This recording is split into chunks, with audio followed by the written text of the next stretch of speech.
I don't know how many of you are familiar with the song Cyanide from Metallica, but there's a line in the song, "Death, won't you let me stay?" and that was the line that inspired this story. A chronic and dismal November had just passed over the town of Bloomsburg, leaving its residue across the shadow of an imminent December. The damp streets grew still as townspeople, one by one, returned to their homes, upon placing signs in their shop windows, stating they would take no more customers for the night. A gentle snow condensed in the clouds high above and began their soft precipitating. The flakes danced and swayed through the air as they descended in a thread-like motion. The snow clung to the town's various surfaces, each illuminated by one lone lamp to the side of the cobblestone street. Somewhere, a church bell softly rang out its proclamation of the day nearing its final hour. The town stood in some docile part of western Massachusetts, stagnant, as if forgotten by the wind itself.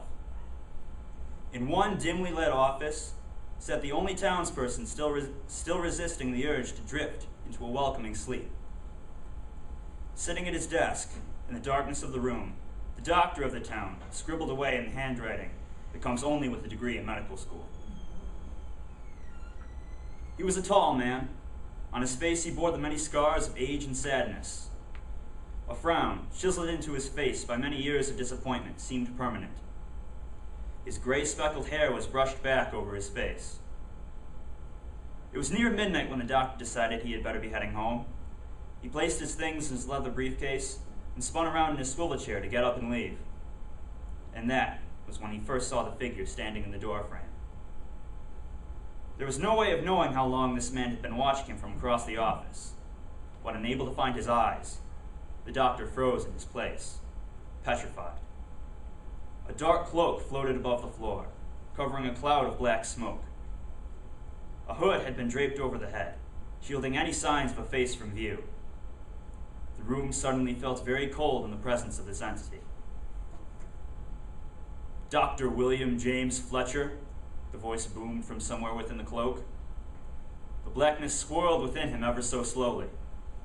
There appeared to be no evidence that the figure had spoken at all. The doctor sat in his chair, still frozen in his position. His eyes were wide with fear, yet showed no confusion. He knew exactly who this was, and why he was here. Slowly, the good doctor returned to his seat. His reply was cool and confident, in spite of all the fear and anxiety he felt within him. "Yes?" There was barely a pause between what William had said and the figure's response. "Walk with me. I must guide you on your journey." Fletcher felt his heart sink to the pit of his stomach. Legs now weak, he found it difficult to stand. "What kind of journey?" "I will lead you beyond this realm and into the next." Into death? For a moment he had feared that the words that he had just uttered would doom him to his grave. "No, William. Into paradise." Why is it me? What have I done to merit the punishment of death, when there are so many others, whom only ambition is to hurt? Still, his words had no effect on the dark figure. He stood tall, looking at him with those eyes that ceased to be. "No, William. Your paradise is a gift. Your death is not a punishment." And that's all we have time for today.